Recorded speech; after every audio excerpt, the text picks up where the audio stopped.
Hello जी, अस्सलाम वालेकुम। तो भाई क्या हाल चाल है। और जैसे कि आजकल मैं जर्मनी में रह रहा हूँ रासmus प्रोग्राम पे।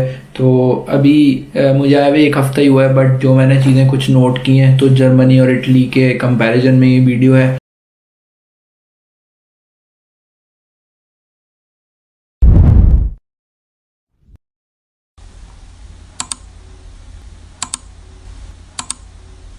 जो स्टूडेंट्स अभी प्लान कर रहे हैं इटली आना या जर्मनी आना के ऊपर डिपेंड करता है कि आपके लिए कौन सा पॉइंट वर्क कर रहा है। तो मैं आपको अपने एक्सपीरियंस के हिसाब से बताऊंगा, जो कि चीज़ें हर बंदे पे अप्लाई नहीं हो सकती। ये है कि जो मुझे लगता है ये उस हिसाब से मैं बात करूंगा आपको इस वीडियो में। तो फिर आपके ऊपर है, जो आपके लिए पॉइंट वर्क करे उसकी बेसिस पे आप डिसाइड कर लें कि आप कहाँ जाना चाहते हैं, इटली जाना चाहते हैं या जर्मनी। सबसे पहले मैं आपको बताऊंगा इटली के मुझे क्या एडवांटेजेस लगे ओवर जर्मनी। तो सबसे पहले चीज़ ये है कि अभी मैं क्योंकि एक टाउन के अंदर रह रहा हूँ, तो छोटा सा टाउन है। इटली में भी टाउन में मेरे दोस्त वगैरह रहते हैं। मैं तो मिलान में था, बट मेरे दोस्त वगैरह इटली के स्मॉल टाउन्स में रहते हैं। तो वहाँ पे रेंट जो वो पे करते हैं लाइक 150 यूरोज में उनका रेंट हो जाता है, और 100 यूरो खाने का खर्चा है। वो 150 यूरो में आराम से रह लेते हैं। मतलब शेयर रूम में ही होते हैं, लेकिन यह है कि 150 यूरो में उनका अच्छे से हो जाता है। 130 140 में भी हो जाता है गुजारा। मतलब रेंट का खर्चा इतना ही है।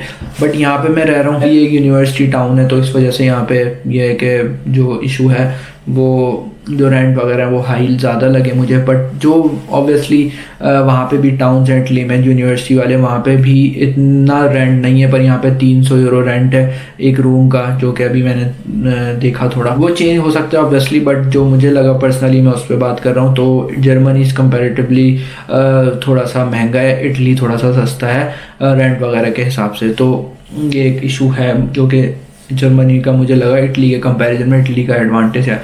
और फिर इटली का वही ऑब्वियसली फ़ायदा ये है कि एजुकेशन जर्मनी में भी फ्री है, इटली में भी फ्री है। बट यह है कि इटली आपको स्टाइपेंड भी दे रहा है, स्कॉलरशिप दे रहा है, फूड का भी पैसे दे रहा है, अकोमोडेशन के भी पैसे दे रहा है। तो ये सारे एडवांटेजेस इटली दे रहा है। तो ये एक बड़ा अच्छा ऑप्शन हो जाता है अगर आप इटली अप्लाई करना चाह रहे हैं। अगर आप बिल्कुल ही तकरीबन फुली फंडेड स्कॉलरशिप पढ़ना चाह रहे हैं तो इटली उस हिसाब से एक बेहतर ऑप्शन है। फिर लिविंग कॉस्ट पे बात कर लेते हैं। वही कि इटली कंपैरेटिवली बिट चीपर है जर्मनी के, जो कि मैं ऊपर भी बता चुका हूँ। रेंट के हिसाब से देख लें या फिर आपसे फूड वगैरह का देख लें तो Germany is bit more expensive than Italy. So Italy का एक एडवांटेज है। और हाँ, अगर आपकी जीपीए वगैरह कम है तो आपका जर्मनी में मुश्किल से एडमिशन आएगा। इटली में एडमिशन के चांसेस आने के बहुत ज़्यादा हैं। मतलब अक्सर सबका एडमिशन आया हुआ होता है। अगर आप जल्दी अप्लाई कर दें तो आपका आराम से एडमिशन आ जाता है। अगर लेट भी करें और आपकी इतनी खास नहीं है तो भी एडमिशन ये कि इटली में आ जाता है। बट जर्मनी में एडमिशन आना थोड़ा सा मुश्किल है इटली के कंपैरिजन में। तो इटली अगर आपकी परसेंटेज वगैरह कम है तो इटली आपके लिए ज़्यादा अच्छा ऑप्शन है जर्मनी के हिसाब से। जर्मनी भी अप्लाई कर दें अगर आ जाए एडमिशन तो वेल एंड गुड है। वरना ये है कि अगर मैं दोनों की कंपैरिजन में बात करूँ तो इटली में एडमिशन के रेट अच्छे हैं जर्मनी से। वीज़ा रिक्वायरमेंट जो है इटली की वो भी आसान है कंपैरेटिवली जर्मनी। मतलब इटली में ये है कि आपको 6,000 यूरो की बैंक स्टेटमेंट दिखानी है तकरीबन। वो भी आपको ब्लॉक अकाउंट नहीं बनाना, सिर्फ बैंक स्टेटमेंट दिखानी है। वीज़ा है तो आप पैसे निकलवा सकते हैं इटली में। तो अगर कोई बंदा किसी से उधार भी ले रहा है, मोस्टली लोग उधार भी ले रहे होते हैं, तो आपको ये है कि जैसे ही आपका वीज़ा आया तो आप उधार वापस दे दें उनको उनका। तो बैंक स्टेटमेंट इतना इशू नहीं है इटली में, ज़्यादा इशू है जर्मनी में। लाइक अभी ब्लॉक अकाउंट बहुत ज़्यादा 30 लैक्स के अराउंड बन जाता है। यहाँ पे कि 6,000 यूरो लाइक 18 लाख रुपए, तो काफ़ी बड़ा डिफरेंस है। और जर्मनी में आपको ब्लॉक अकाउंट में पैसे 1 साल के लिए बाउंड करने पड़ते हैं। तो एटलीस्ट वीज़ा की रिक्वायरमेंट के हिसाब से भी एक अच्छा आसान ऑप्शन है। जर्मनी में बात कर लेते हैं। जर्मनी में ये है कि जो मुझे लगा जॉब वगैरह के हिसाब से मार्केट जो है इकॉनमी, क्योंकि जर्मनी की अच्छी है तो यहाँ की जो जॉब मार्केट है वो बहुत अच्छी है इटली के कंपैरिजन है। और पार्ट टाइम जॉब वगैरह भी, क्योंकि यहाँ पे आपको जर्मनी कोई स्टाइपेंड नहीं दे रहा, आपको सिर्फ एजुकेशन फ्री है। तो अपने लड़के खुद खर्चे यहाँ पे निकाल लेते हैं तो उसके। और जर्मनी में काफ़ी लोग आते हैं पढ़ने कंपैरेटिवली इटली में। मुझे लगता है जर्मनी में ज़्यादा लोग आते हैं। तो जर्मनी में ये है कि पार्ट टाइम जॉब्स ज़्यादा हैं और इकॉनमी अच्छी है। तो वो ये है कि पार्ट टाइम के हिसाब से ऑप्शन अच्छा रहता है। और आफ्टर ग्रेजुएशन भी जर्मनी में तकरीबन लोगों की जॉब लग जाती है, तो उस हिसाब से भी अच्छा है। और एक और चीज़, क्योंकि जर्मनी में 80 to 90% लोग, जो मुझे लगता है मैंने देखा है, तो ड्यूरिंग बैचलर्स या ड्यूरिंग देयर डिग्री वो इंटर्नशिप कर रहे होते हैं यहाँ पे जर्मनी में।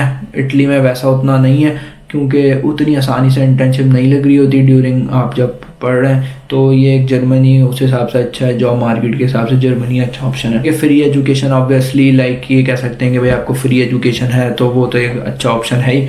और फिर ये कि एम्प्लॉयमेंट रेट भी मैं आपको बता चुका हूँ कि हाई एम्प्लॉयमेंट रेट है, तो उस हिसाब से ये चीज़ें अच्छी हैं। फिर ये है कि आपको डाइवर्स कल्चर भी मिलता है, काफ़ी दुनिया से यहाँ पे लोग आए हुए हैं, तो उस हिसाब से भी ये है कि आपको काफ़ी चीज़ें सीखने को मिलती हैं।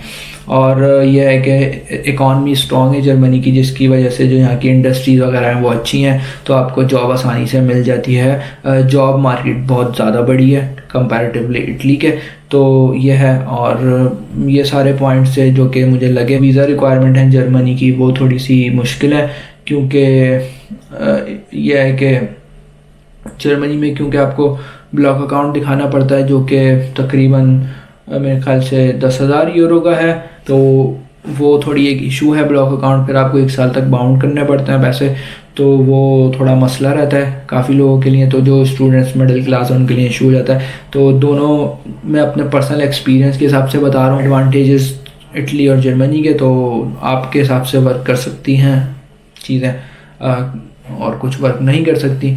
तो फिर मिलते हैं किसी वीडियो में, अपना ख्याल रखिएगा। अल्लाह हाफ़िज़।